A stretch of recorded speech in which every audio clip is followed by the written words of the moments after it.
How to reset settings back to default on your Samsung device.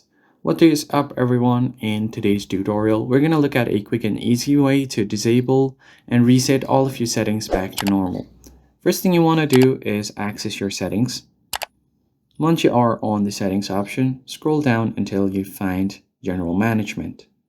Tap on it and you'll find different options like your keyboard input, your languages, and then if you scroll down a bit more, you'll have reset option. Tap on reset, and then you can scroll down here.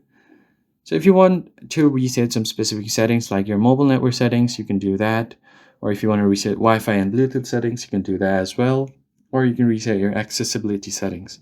But if you want to reset your entire settings, choose the first option, reset all settings.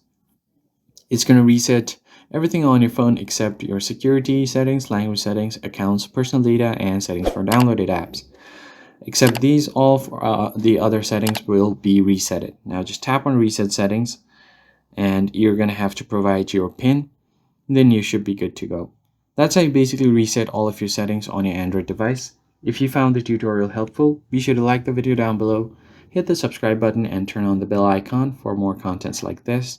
I'll catch you guys in the next video. Thanks for watching.